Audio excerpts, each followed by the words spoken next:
What is up, and welcome back to another episode of the Wizards podcast. I'm your host, Greg Finberg. In today's episode, we're back to regular scheduled programming. We're back to talking about losses. I know we had a little bit of a hiccup there. We had two post-game pod reactions to wins in the last three games. It had taken 15 post-game pods to just talk about one win. And now I feel like Wizards fans were a little spoiled. The team was like, hey, let's get back to reality. We're giving you a little too many wins on the second night of a back-to-back, which makes it a little more understandable. They went right back to those losing ways. The Wizards lose 121 to 102 to a Philadelphia team that didn't have Joel Embiid. They got some reinforcements with Paul George, who played, Drummond played, who had been injured recently. Maxey is unbelievable. Wizards had no answer for his speed. McCain even played well. Philly played a good game. But the Wizards also played pretty bad. The second half on the second night of a back-to-back, lethargic, lacked effort, poor turnovers leading to easy buckets for Philly. Like, understandable after, a hard-fought late-game win over Milwaukee. You had to fight in that one. Down 16, pulled that out. I expected, especially with all the injuries they had tonight, we'll get through that in a second, that they would kind of stumble here. And I didn't think they would be down, nearly as many as 40 in the fourth quarter. But they were. And that's kind of what we're going to be talking about tonight. Some good, some bad, obviously, to dissect. But this was just one of those pretty boring games that you're going to have throughout a rebuild, throughout a tanking season. Like the Indiana game a couple games ago, after that win, that was sort of the same thing. It seems like after these wins, the Wizards just kind of fall back to reality, which is okay. Like, if you're a Wizards fan, you're like, okay, that was a great win. Let's keep losing. And the team's kind of on par with that because they're following up these great efforts with some of their worst performances, their least competitive games of the season. And this was another instance. So pretty boring. Like, I was just sitting on my couch watching this game, trying to like keep myself occupied with other stuff. Like, I was watching the Pitt A&M game. Florida Duke was a good game. Like, I'm watching the Wizards, but I'm also consciously, thinking like, why am I still watching this team? Apart from I'm gonna record a pod, I want to stay up to date, and I don't know why I can't take my eyes off this team. It's honestly a bad quality, to be completely honest. I'm being transparent here, but I can't stop watching them, and no matter how tough of a watch it is, I'm glued to the screen. So that's why I kept watching. If you're listening and you watch the entire game, next time I see you, I'll give you a high five or something because you're a real one.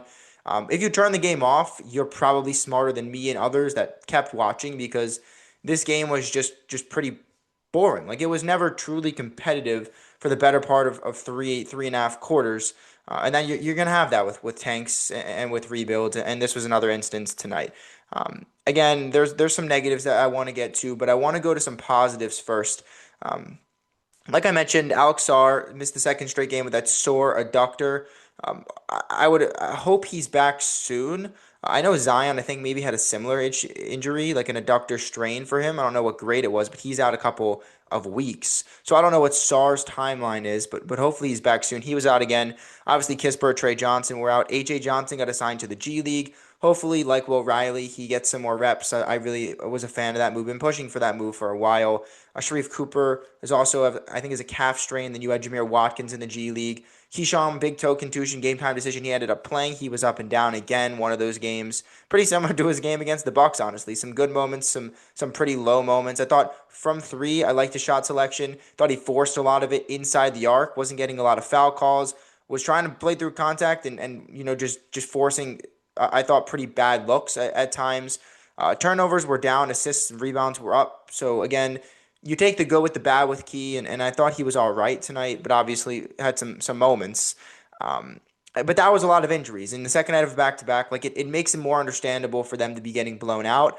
Um, I really thought that Justin Champagnie, like he was inserted into the starting lineup.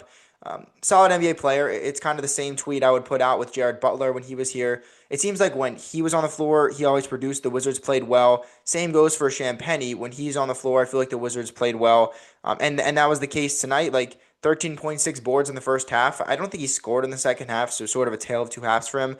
But I think three of those rebounds were offensive. Just liked the presence he brought, the defense. He had I think a block, maybe at least one block, and a steal in there. So I like the effort from JC. I usually do, but I wanted to shout him out tonight.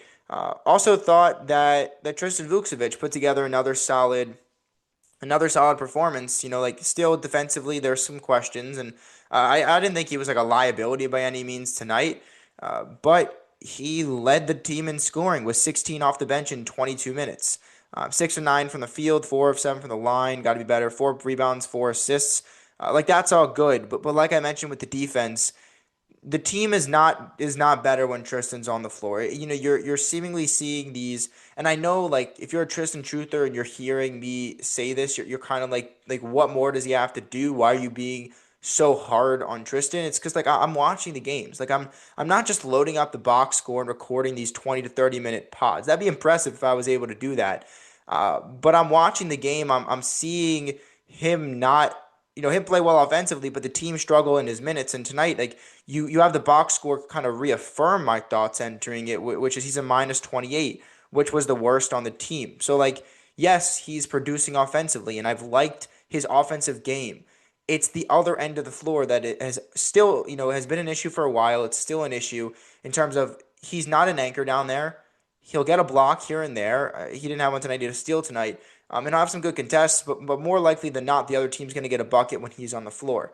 I don't know if that's all his fault, but when it's consistent, and he's consistently in these high negatives, and he's not even been pegged as a good defender, beforehand.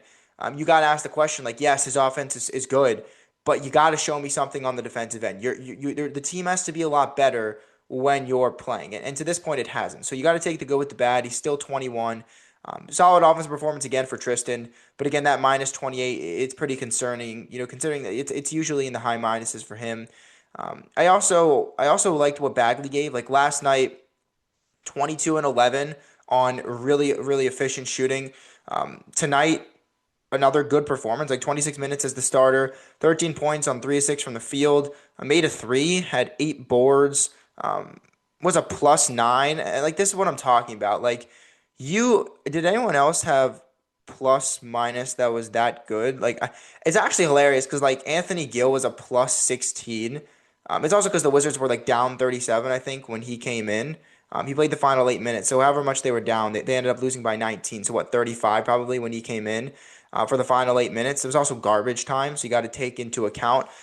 Versus Bagley, who's playing heavy minutes with the starters against the Sixers' top guys. And he was a +9. Every other starter was a -7 or worse, below the worst at -20. And Bagley was a +9. Like no matter which unit he was playing with, the team was playing well. If you're in a 19-point loss, you're playing 26 minutes, which I believe is the second highest on the team, and you're a +9 when everyone else is in the minuses, you're clearly doing something right. Thought his rim protection was excellent. 5 blocks for Marvin Bagley I'm just now seeing this. I didn't even realize that he had 5 blocks. But he was awesome as a rim protector. Like I got visions of Sarr, just like they were funneling things in like they do against Sarr, and Bagley was just swatting it. And even when he didn't get credit for the blocks, he was contesting so many shots and contesting well.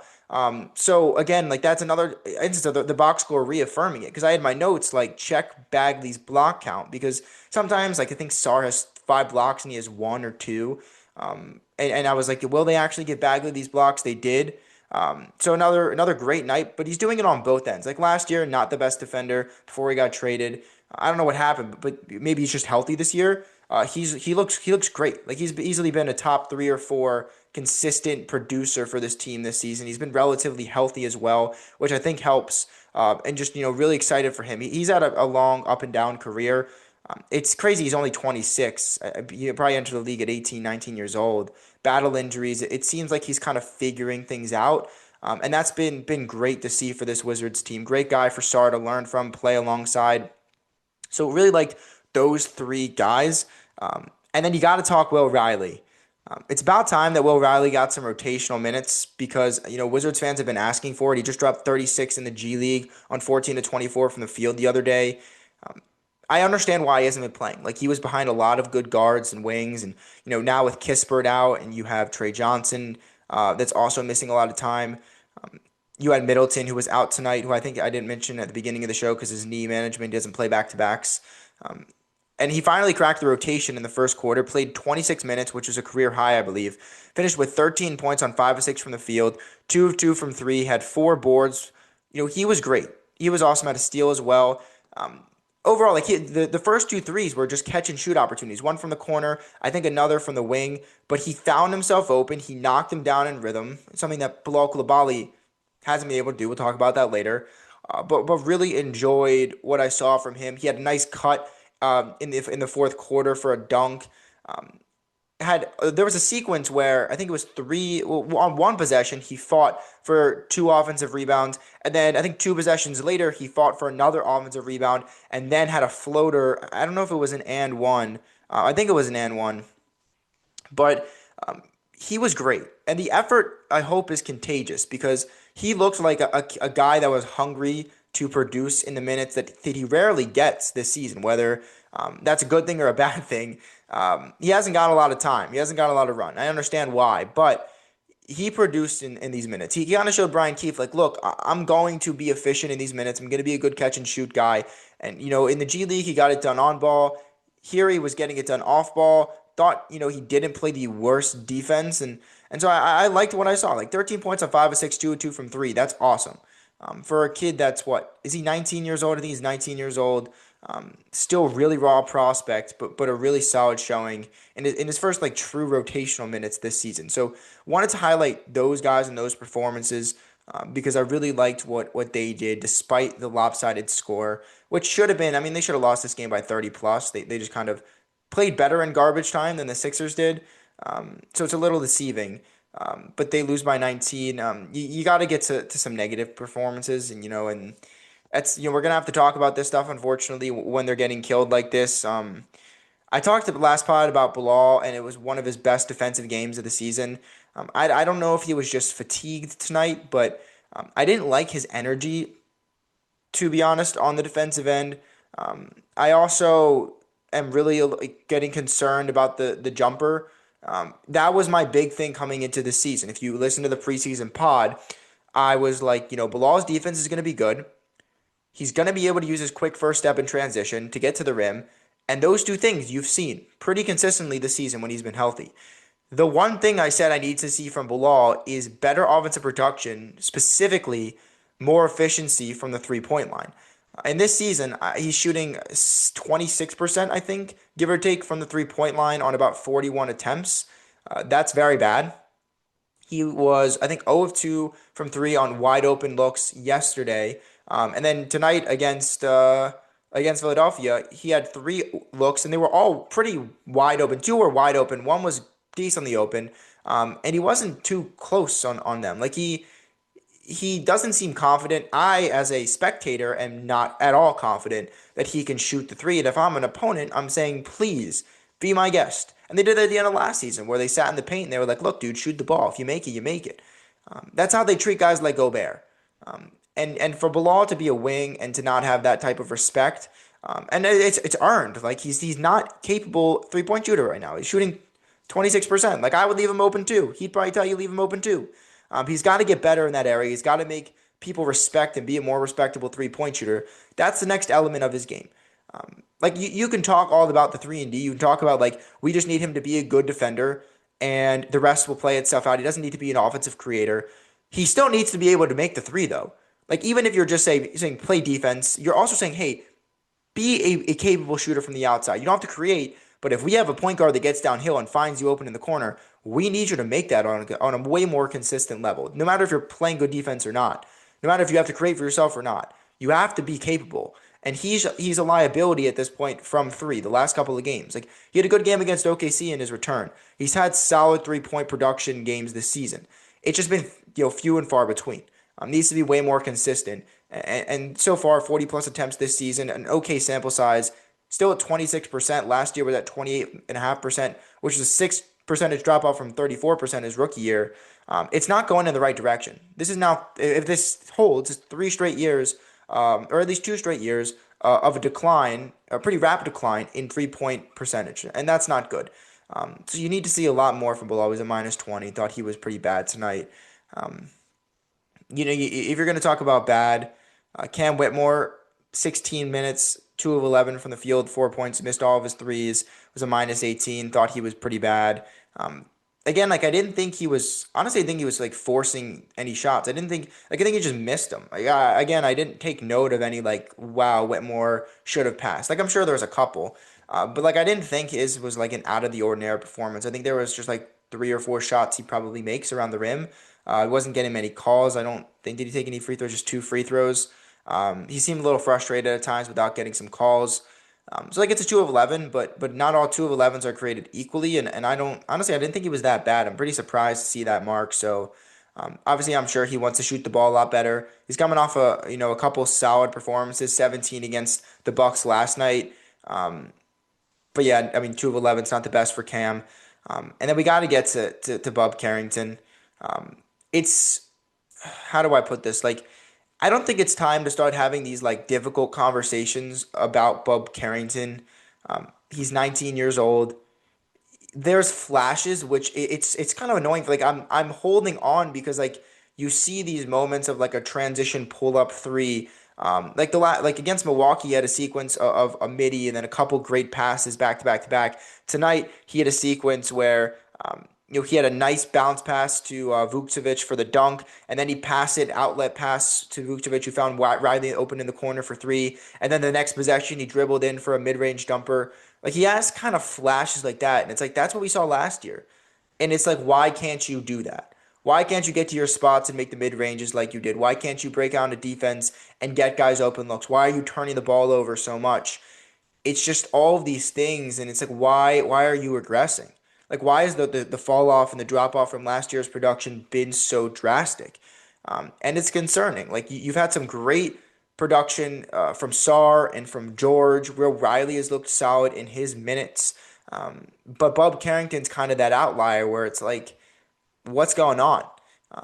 And I'm not giving up on him. I won't. You won't hear me say that throughout the entire season. Like I don't care how bad it gets. He's 19. He's in year two. He's got a long way to go.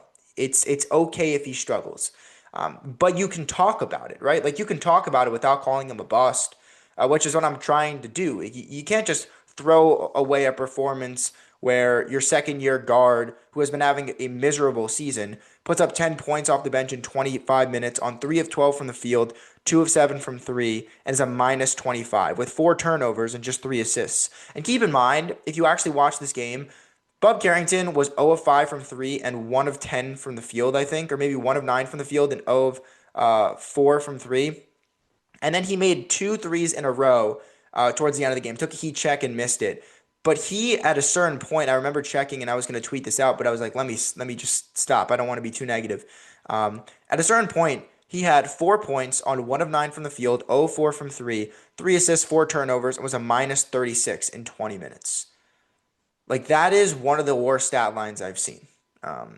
He pulled it back a little. Like, he made it the box score look a little better with the 2 threes there. The Wizards playing better in garbage time made his plus minus look a little better. But again, it's just like his offensive production isn't there. It's a struggle for him to get open looks for teammates, for himself. He's forcing a lot of these shots, and even when he's open, he's bricking threes. There was one sequence in particular where Whitmore had an emphatic block, like blocked it from the rim to half court. And Bud picked it up. He had like a one-on-one. He dribbled it out to the three-point line and then whipped a cross-court pass to somebody, got picked off, and Maxey slammed it home. It's just like, you hope that doesn't kill his confidence, but you have a one-on-one, fast break, big block. Like, go attack, get to the rim. He did that last year. And this year, he's just playing so tentative, and it sucks because at times he's not. Like, at times he's playing with force, and he looks like he's comfortable. Like I mentioned with that sequence tonight, the one against Milwaukee. But it's just it's rare to see that this season, and it sucks because you see it and you're like, why are you not giving me more? And I don't have answers. Like I'm not Bub. I'm not a coaching staff member. I'm not at these games to ask the questions, but I don't know why it's happening. I don't know why he's regressed so much. It sucks to see because he's a great kid, great competitor, was awesome last year, and you know he has that in him. I just hope that he figures it out for his sake, for the team's sake, for the fan base's sake, because I think he's a good player. But it's been a really struggle-filled season for him, and this certainly was one of his worst performances. So him and Bilal, not great. Whitmore, not great. Look, shout out Anthony Gill in those garbage time minutes, killed it. 2 points on 1 of them from the field, plus 16. Again, he's a great teammate. So good for him, I guess. But again, that's another loss. Like defensively, The Wizards had no answers for Maxey, who, by the way, is great. Like, it shows, like, imagine the Wizards had a point guard like Maxey. That would solve a lot of their issues. Not them all, but a lot. I mean, what was he? 35 on 13 of 26 from the field, was a plus 23 in less than 30 minutes. 6 assists, 0 turnovers, 4 steals, 1 block. Like, he's awesome. It kind of showcases, like, the Wizards need a point guard. And hopefully they can get one in this draft. Perimeter defense, again, I thought was pretty bad. Sixers, at a certain point in the first half, I think we're 9 of 17. They opened the game from three, finished 17 of 40, which is 43%. Again, Washington struggled against the Bucks on the three-point line. It's been an issue all season. Still an issue tonight. A lot of wide open Sixers throughout the second half. That's how they kind of built their lead and didn't look back. So that's definitely something that I'm sure the Wizards want to shore up. So look, another blowout loss, and on the second night of back-to-back, a lot of injuries. No Sarr, no Middleton, no Kispert, no Trey Johnson. That's like 4 rotation guys. Like, that's understandable, right? But that being said, still some disappointing performances, especially on the defensive end. Bub and Bilal have to be a lot better. Like what I saw from Tristan offensively, he has to get better defensively. Like what I saw overall from guys like Champagnie, Will Riley impressed in 26 minutes. Bagley continues to be great, and the defensive production has been a revelation this season. Didn't expect that jump, but it's been great to see. So definitely some positives, some negatives to take from it. That's kind of most of these games. But that's probably going to do it for this recap of a pretty boring, uncompetitive game. It'll happen throughout these rebuilds. But that's kind of where the Wizards are at. They're 3 and 17.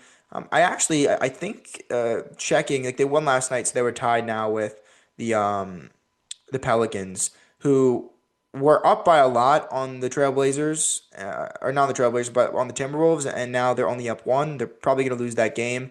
But that being said, like, even if you look at the standings right now, throughout the entire league, the Wizards are 3 and 17.